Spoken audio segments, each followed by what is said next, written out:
Okay, great. Hello, everybody. My name is Pamela Vatican, and I'm Director of California Revealed.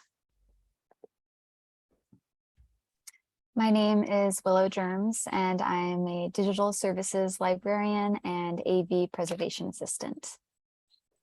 So this webinar will introduce you to the California Revealed program. And we're going to focus specifically today on our nomination process, because I think that's where a lot of you are right now. We call California Revealed a partnership because we try to meet our participants where they are. Our process is based on best practices, but we try to be practical in our approach too, recognizing most organizations have limited resources, and doing something, even just a little bit, is better than doing nothing. So planning a digitization project is an opportunity to assess the general needs of your collection, identify what's valuable to your community, prioritize preservation actions, and leverage additional resources. Over the years, we've found that the theory of best practice complements good enough practice on the ground. So we're going to discuss how to apply practical practices to jumpstart your digitization project, starting with assessment and prioritization. And we're here to help guide you along the way, of course. Our presentation will last about an hour, and then we'll stop the recording and open up for any questions for about a half hour or so. And of course, you're welcome to also contact us at any time. We'll have our contact information up on the screen later at the end of our presentation. This is just the first of many conversations to come. And if you all have questions as we're talking, just feel free to put them in the chat and we'll catch up in the chat at the end. So I imagine we have, oh, next slide, please. We're hoping to get a sense of who you are out there. I imagine we have a variety of experiences and skills here. Everyone's in a different place. So if you all don't mind, you could also put in the chat, who's here and the name of your organization. And we're just going to launch a little poll here about your digitization plans, just to get a sense if your organization has a digitization program. It would be great to know, or if you don't, that's totally fine. So we'll launch this poll.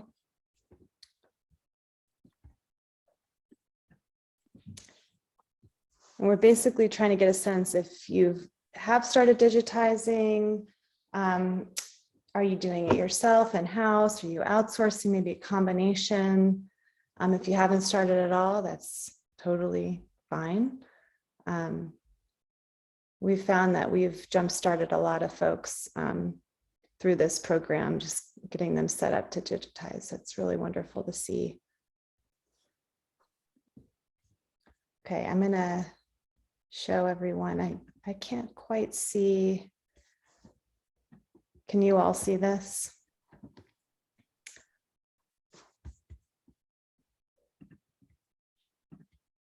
And I can see some of you have raised your hand. That's great. So it looks like 25% of you don't have a digitization program, 25% of you are digitizing in-house, and then half of you have a combination of in-house and outsourcing. So that's wonderful.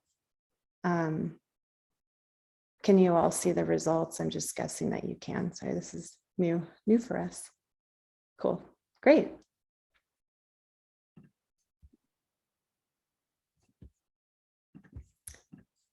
Okay, next slide.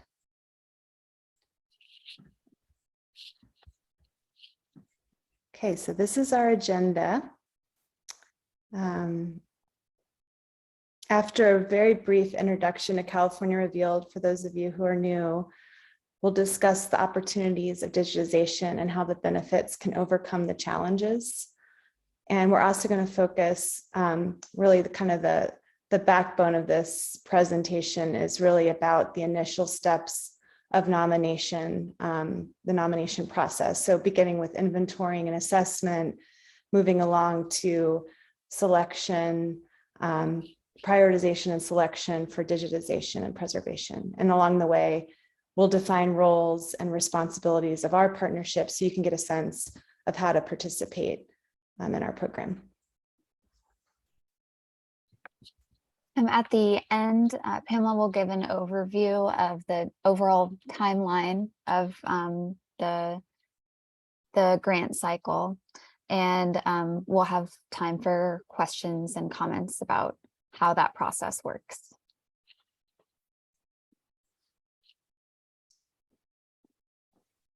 Okay, so very briefly, we're about 10 years old, so I'll try to condense our history here. If you could do the next slide, please, Willow.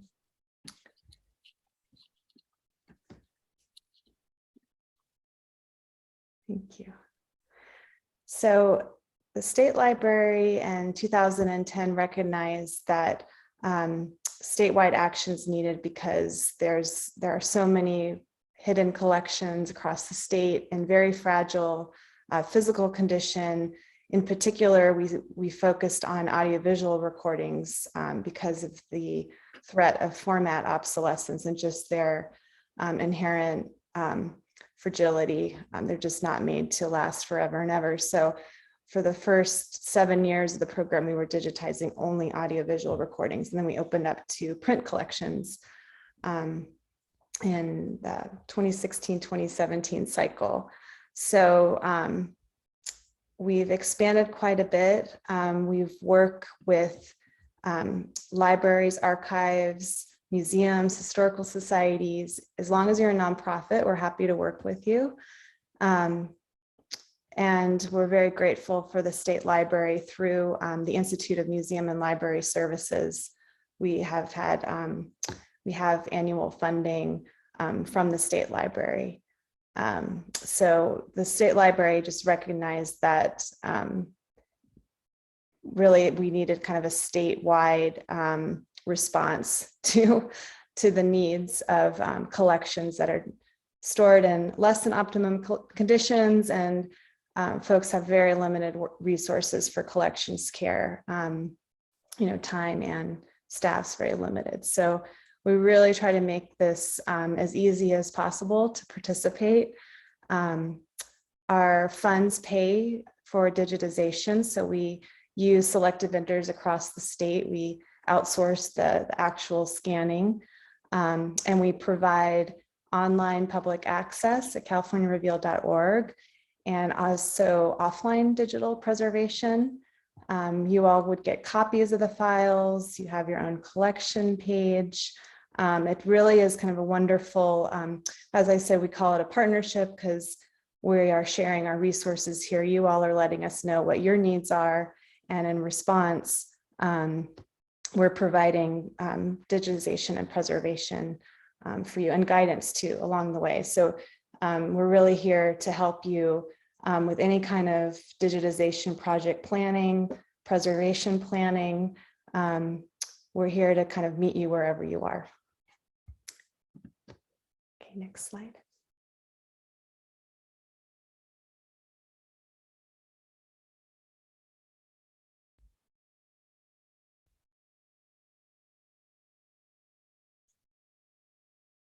I need to unmute. The Digitization and Preservation Assistance is the heart of our program to support the organizations that want to participate, to lower the barrier to participating. We, in the Digitization and Preservation Assistance, we have two bookend programs, one being the Description Assistance, which helps an organization prepare all of the inventory and item level metadata that they can use to apply for digitization.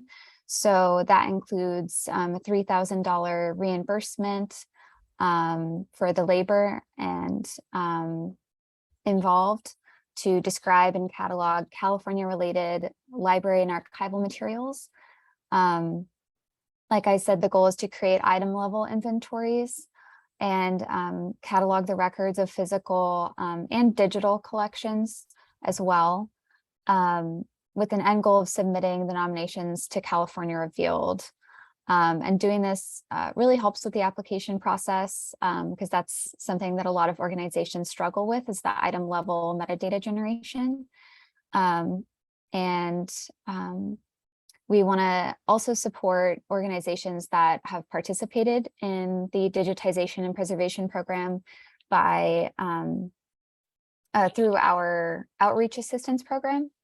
So that also includes a $3,000 reimbursement to promote the materials digitized by California Revealed in something like an exhibit, could be an online exhibit, publications, curriculum development, artist commissions, anything that helps engage the organizations engage with local communities to promote the materials that they've either digitized and or preserved.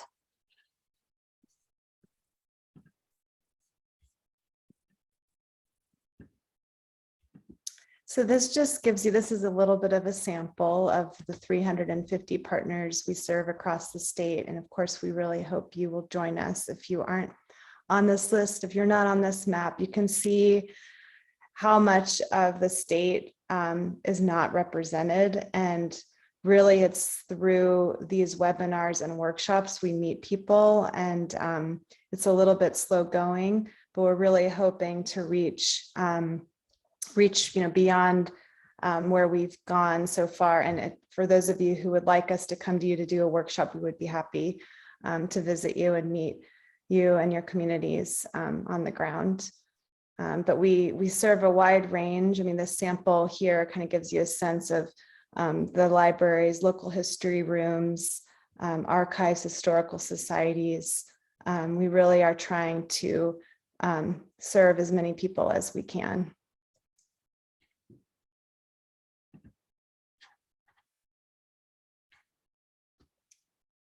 Next slide.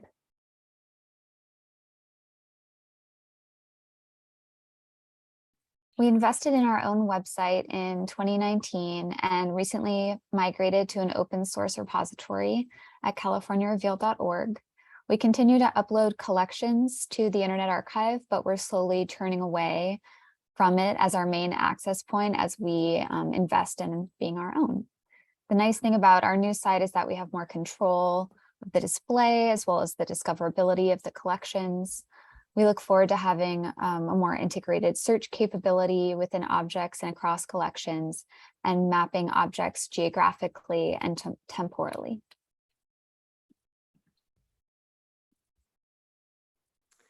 So we share the metadata that we've collected and the digital objects, not just on our site in the Internet Archive, but we harvest our records across multiple platforms to DPLA, the Digital Public Library of America, Calisphere, and WorldCat.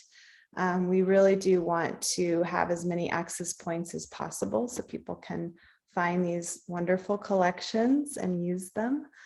Many of our partners also host on their own as well, either creating original records through the process of participating in California Revealed, or adding to existing records links to digitized objects. So we're really happy that people are also hosting locally as well.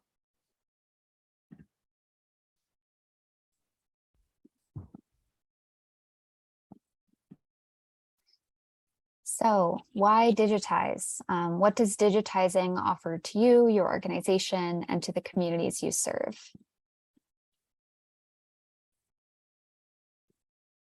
Digitizing opens the door to sharing these archival materials online.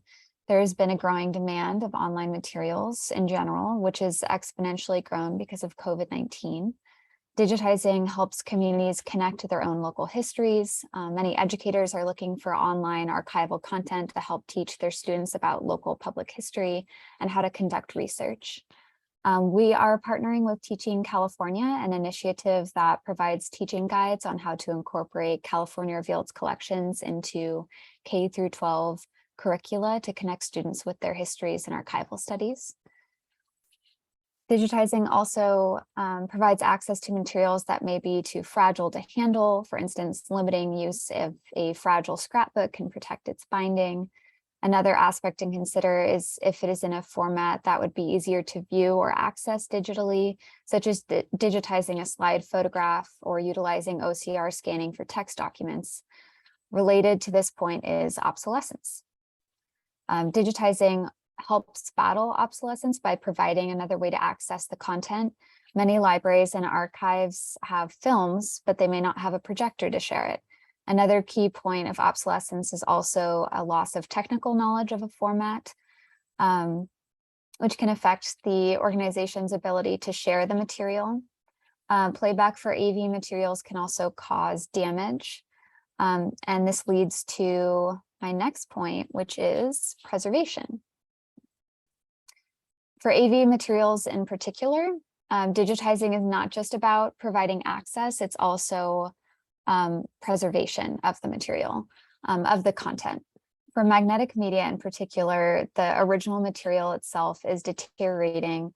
It was not made to last. This includes videotape, such as pneumatic tapes, half-inch open reel, VHS tapes, and audio tapes, such as quarter-inch open reel and audio cassettes.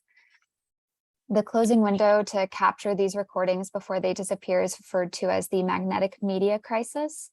And we are at high risk of losing this content forever unless it's digitized.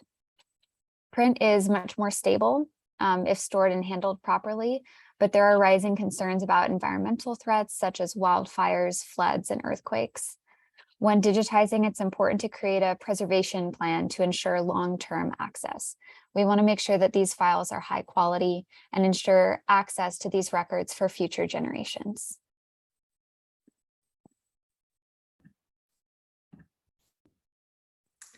So these are the three basic steps we're going to cover really preceding digitization. Keep in mind that these steps can be ongoing, and of course they can overlap with each other, especially with inventorying and description assessment. Your priorities might shift, but really this is all leading up to our application process, which is our applications coming up. Okay, so next slide, please. And I'm going to launch another poll because we're going to talk about inventorying. And I would love to hear kind of where you all are, and we could share with the group too. If you have a basic inventory now. I know inventory, we'll talk about what that really means. I mean, it can mean all different levels of description. But you all can kind of decide what that means for you. And it's yes or no, very simple, but if there is more you want to say, feel free to share in the chat. It seems like our chat is disabled, actually. Oh, no. So sorry about that.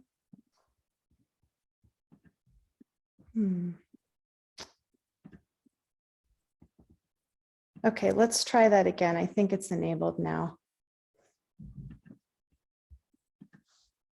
If someone doesn't mind testing and sharing something about your inventory. Yay, hi Hal. Oh, good. Sorry about that, y'all.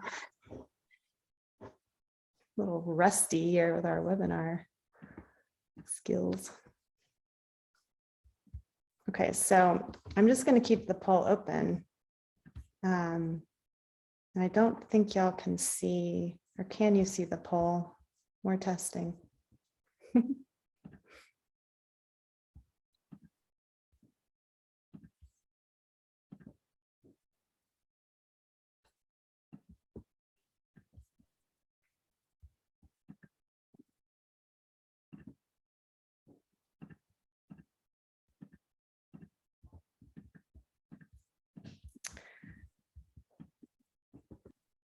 So a physical inventory really is the best way to identify what you have, the extent of what you have, and where it's located. This means going into the stacks, opening boxes, getting a little busy, getting a little dirty maybe, and getting the pleasure of knowing for certain that the material is there.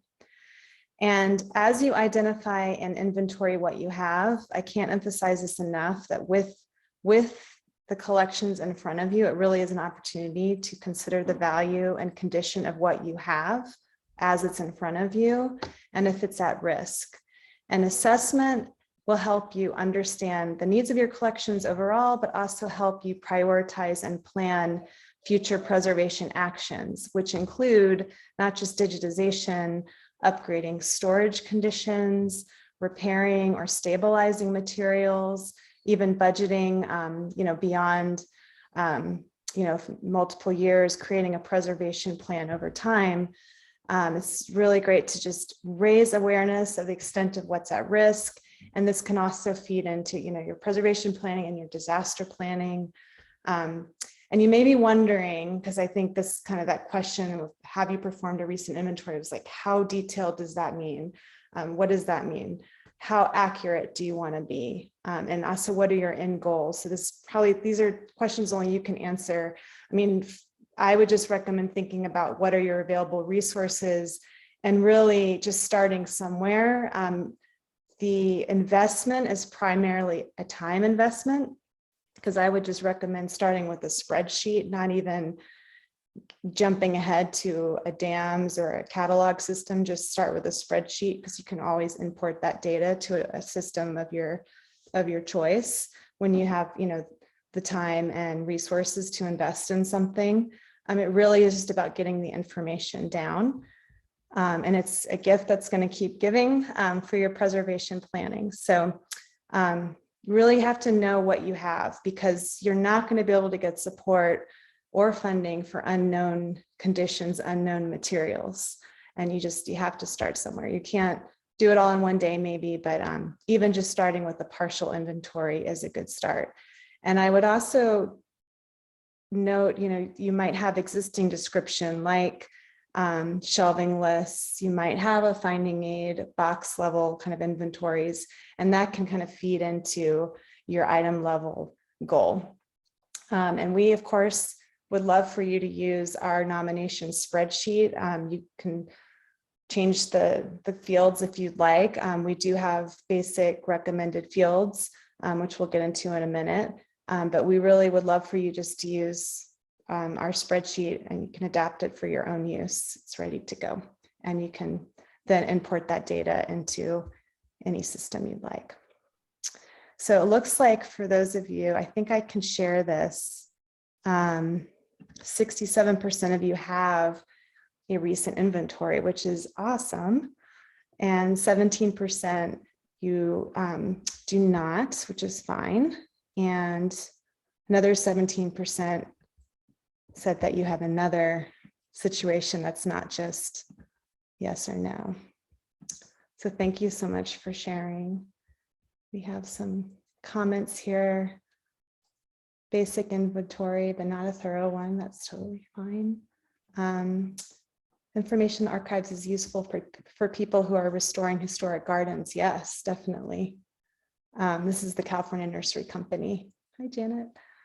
Restoring historic gardens, fans of palms, roses, and history, California. Wonderful. Love it. And the spreadsheet, we'll share it in a little bit. And we can also spend some time later if we want to. If we have time, we could look at the sheet so you all could see the different fields. Of course. Okay, next slide, please.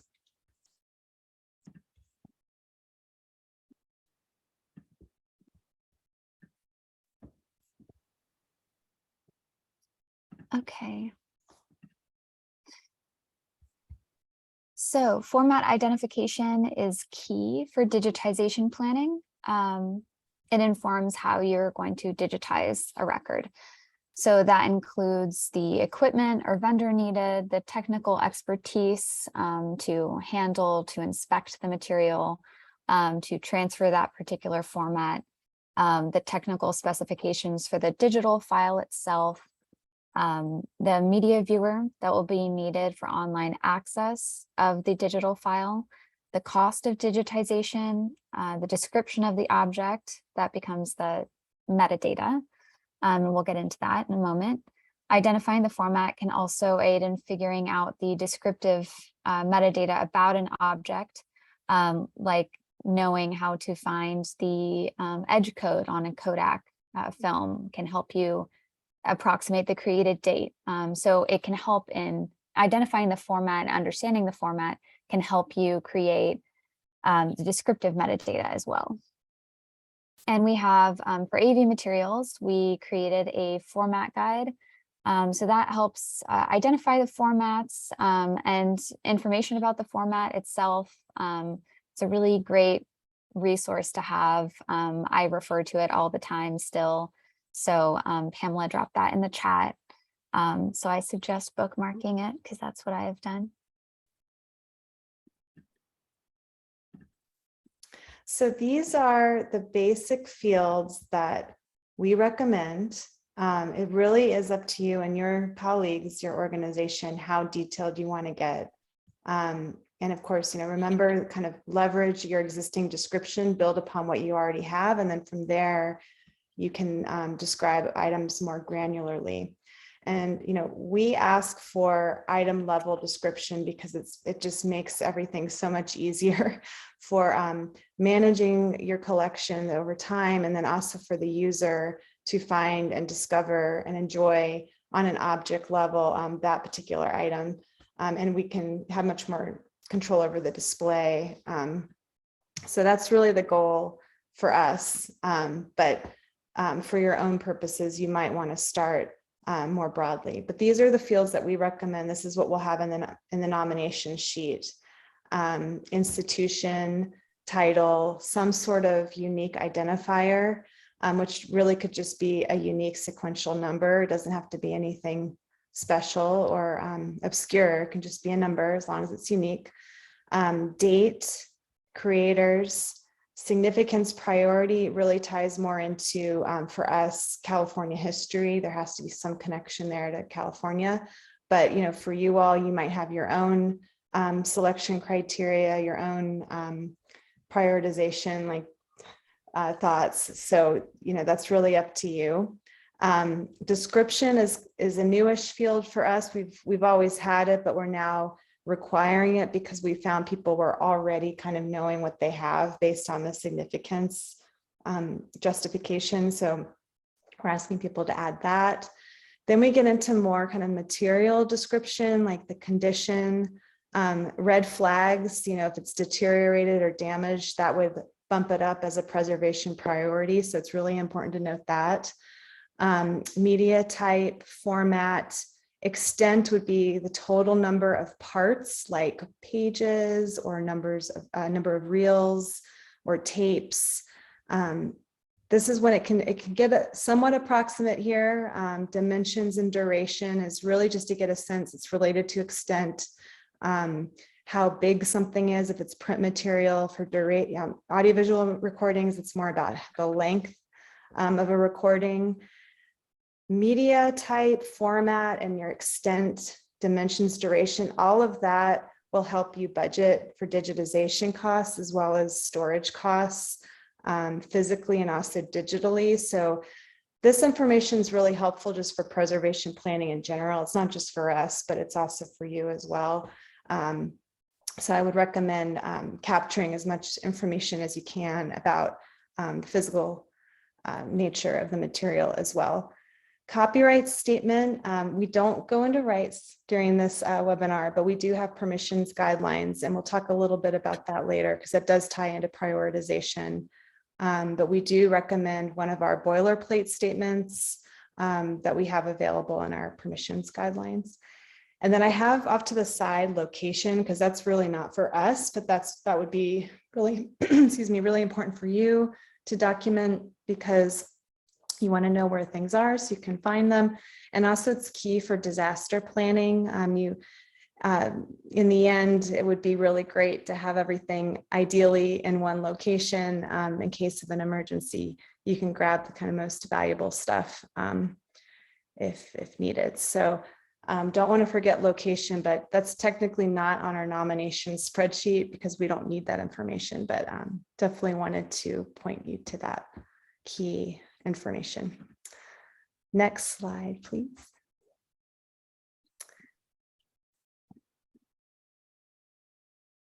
Then we get into extra credit information, not required, but really this helps us and helps your users find the digital objects once it's available online. And so we've really stepped up.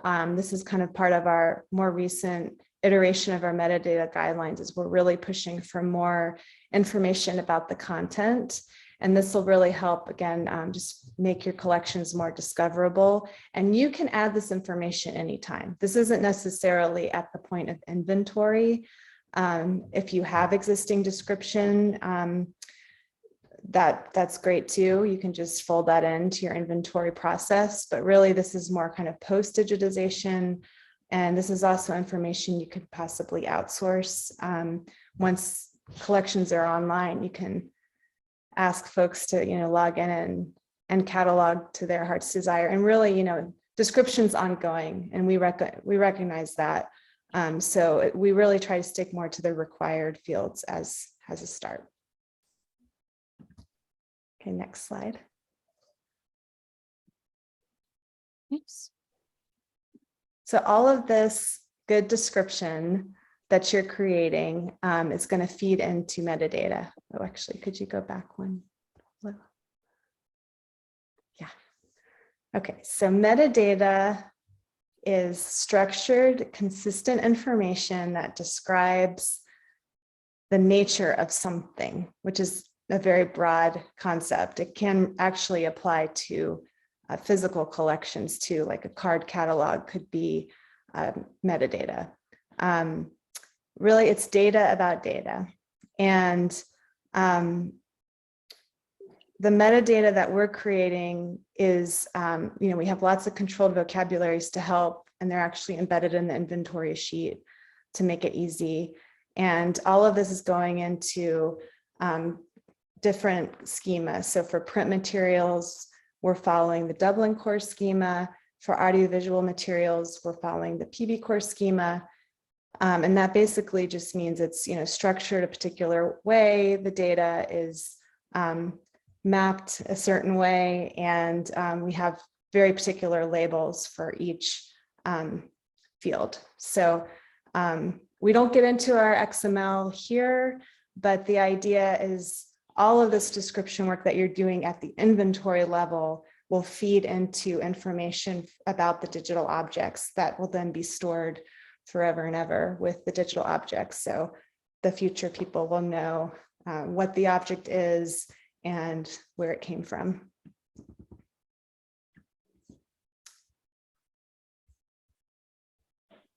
Okay, next slide.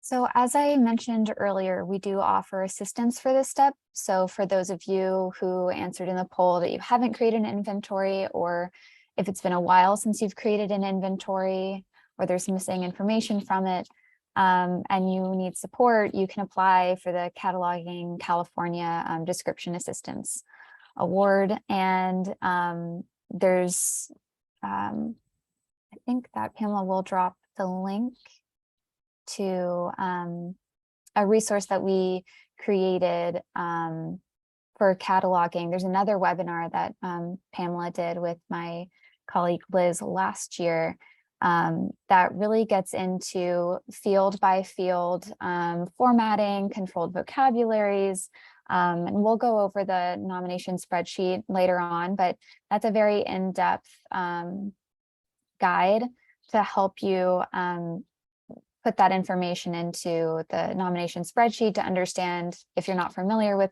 controlled vocabularies or metadata in general or anything like that. That will help you a lot as well. So we have those two resources to help.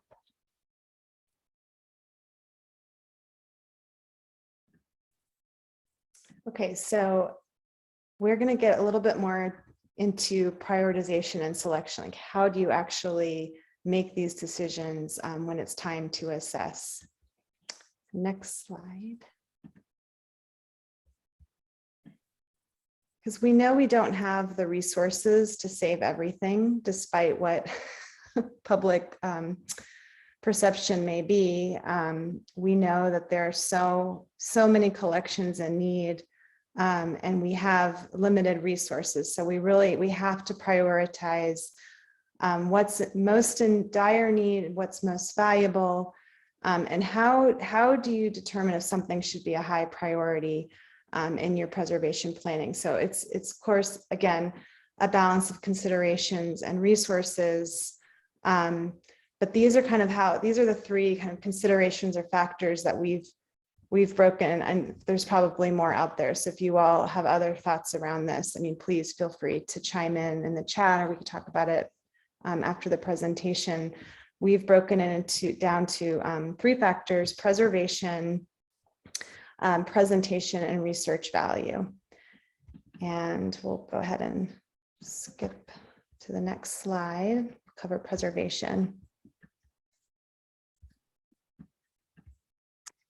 So touching back on points I made earlier, when considering prioritization and selection for digitization, so once you have your inventory and you're looking over what do you want to submit for nomination, we want to consider obsolescence, if the material is damaged or deteriorating, if the material is at risk, if use continues, and also if it's being held in a disaster-prone area, and if it's the original. So for example, there may be an already digitized version, but it was made from a copy that you can find online of the same content that you want to digitize. It's not the original, or it might be incomplete, or it's low quality. You'd still want to digitize if you have the original, or if you have access to a higher quality version, you would want to digitize that. So an original is, you really only want to digitize something once. You only want one, you only want to do it once, and you want it to be the highest quality one. So, or if you're doing inventory and you notice you have duplicates, prioritize the original and don't digitize the copies, because that will result in the highest quality digital surrogate. Another example, or to elaborate on this concept, an original and unique recording on magnetic media should be considered high priority, because as I mentioned earlier in the presentation, these recordings could be lost forever if they're not digitized. Even before they are completely lost, the quality degrades over time. So you'll notice, more artifacts, like maybe the color is a little off. Those things get worse over time. So it's better to prioritize those and put them high in the queue for digitization if you have them in your collections. And if these materials are handled by a professional, like our vendors are trained to know how to handle magnetic media that's deteriorating and have methods of getting the content off safely, or in some cases, there's the only way to get any content from it is to digitize it, and it's not even a playable on its own. So yeah, it's important to do that, so you have the ability to transfer that content off to preserve it. So if it's the only copy and it's not in good condition, it's really important as soon as possible to digitize those.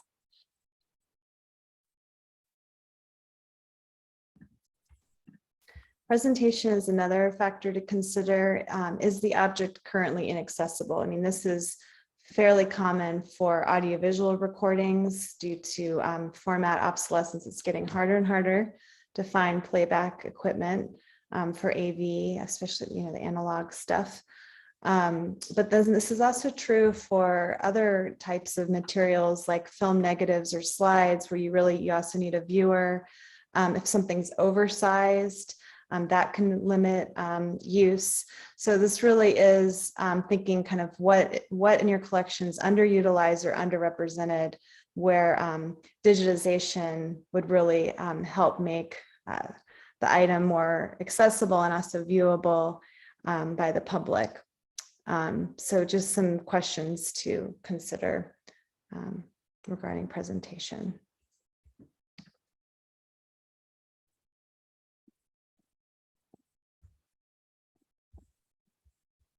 So our third factor is use value, research value. So these are some questions that we ask partners to consider for their organizations. Is the material historically significant? For California Revealed, that means a connection to California history. Is it requested by users? So is it a popular item? Could you limit use or know that people are going to engage and want to find this information online? People would be excited about it being available online. Or is it also something that's difficult to access in its current form, and this would make it available, related to our presentation point that we were just making? Is it a part of a comprehensive collection? We like to digitize on a serious level and create relationship with the digital objects. This can help with metadata generation and review, because it creates more uniform sets of records that inform each other. If lost, would the library or archive spend its resources to replace it? So that's kind of like significance to the library and archive itself. Is it non-commercial or in public domain? Does your organization have permission to share these works online? So it's just important to know your own intellectual relationship, the intellectual property in relationship to what you'd like to digitize. And it's easier to start with ones that are more clear, so you don't have that as a hurdle to getting it digitized. And we have a permissions guidelines sheet that Pamela will be sharing in the chat, since, as we've said, we're not covering permissions specifically in this webinar, but we do provide guidelines and can be available to answer any questions about how that works with digitization.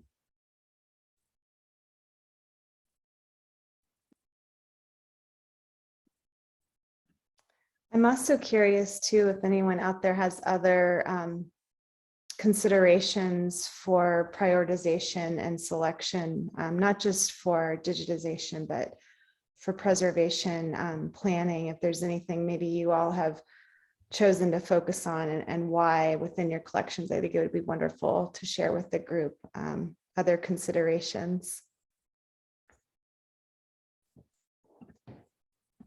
So the last step of nominations, at least for California Revealed, is to apply.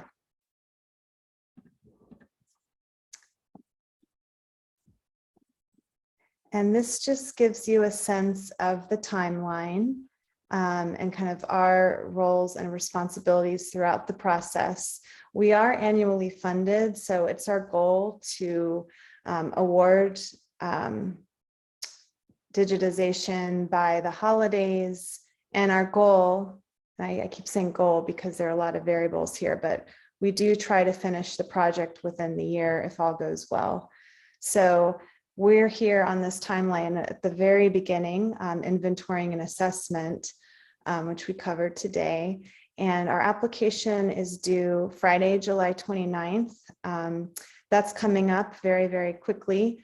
So keep in mind, because we're annually funded, this deadline will also happen next year in 2023. So you can always aim to apply next year.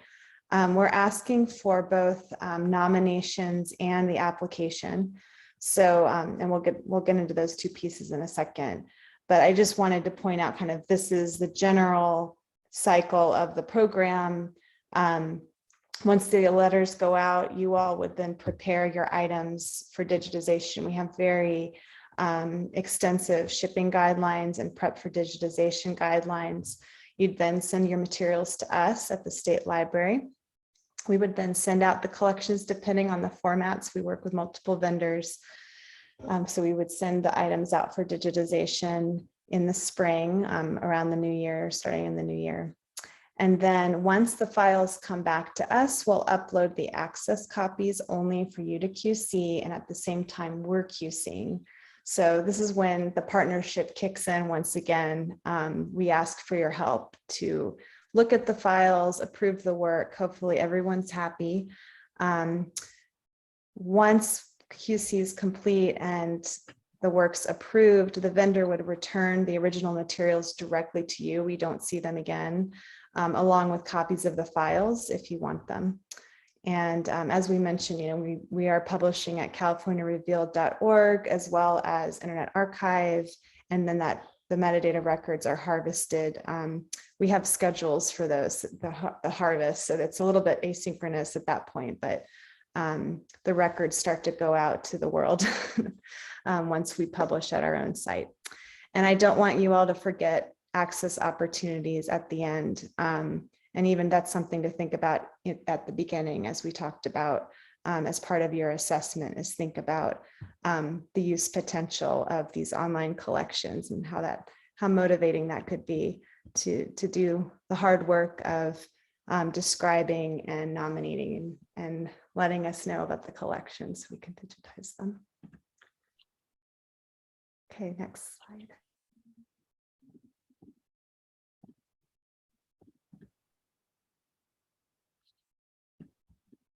So something I meant to mention earlier about the cataloging assistance is that if you participate in that program, those are automatically end up being a part of the digitization and preservation assistance application. So the awards are limited by the availability of LSTA funding. While reviewing nominations, we give preference to organizations that are under-resourced, as well as to organizations and collections that reflect communities who traditionally have been underrepresented in the historical narrative of California. We also encourage local organizations to collaborate in this process, helping each other with cataloging, sharing shipping costs, or promoting the collections together after digitization.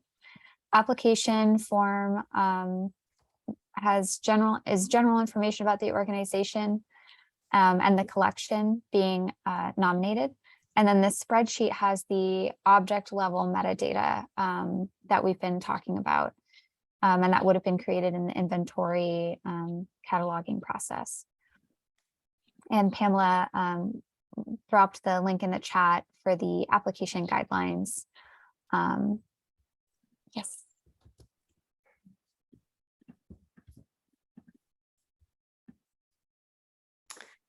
So we have, as I mentioned before, we do have metadata guidelines that will guide you field by field through just covering our different formatting rules. We call them guidelines. We don't want to be too strict, but we do have guidance here because this all helps us just basically make sure our records are consistent. All of the controlled vocabulary is very helpful just for linking shared terms across items, across collections.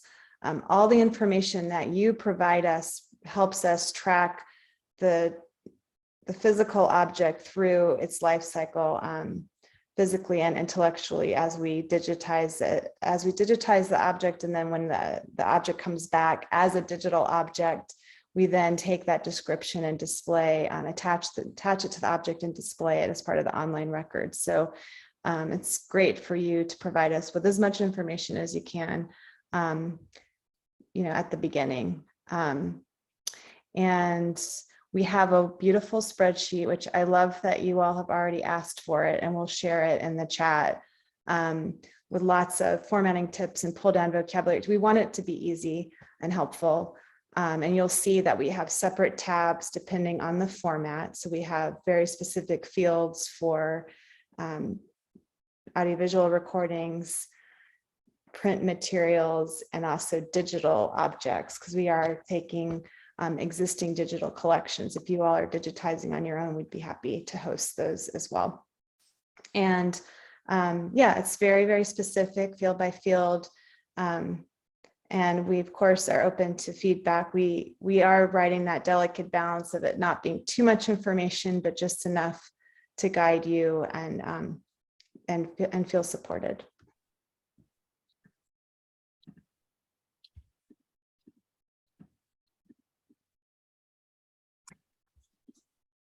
So as I mentioned earlier, we've been investing in our own website the past few years, since 2019. And this is an example of what a partner page looks like. This is for the UCLA Ethnomusicology Archive. And so you can see there's, a general collection description at the top. There's contact information, and then you can start to see towards the bottom some examples of what it looks like with a little preview, a thumbnail of the media player of the content for people to browse. And here are some screenshots of the object level records. So this first one, or the one on the left side, is a video. And so you can see the video display. You can see where the titles are displayed. This is where the metadata, you can see it in action in all its glory. And then you can also see that under subject topic and subject entity, those are the recommended fields. You can see that they're hyperlinked. So adding metadata, the recommended fields, it's not required, but it is really, it does aid in the discoverability of your records and other people finding, if they were interested in folk dance music, then, and they're looking at a different record, they might be able to find this one because it's also linked with the same description or the same subject topic. So that's just to show how that ends up working in practice. And then we also have, I believe I think it was a digital object. This one on the right, Welga. So you can see how if you already have digitized objects, that they can now be on display alongside other works that you're digitizing, to get an idea of what the end process is, like why you're participating in the program, because you want to be able to display these works and have them accessible.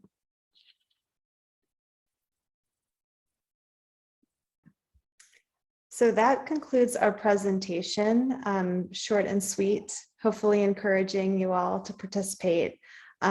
We do want you to stay. If you have any questions, we can stop the recording now and open this up for question and comments.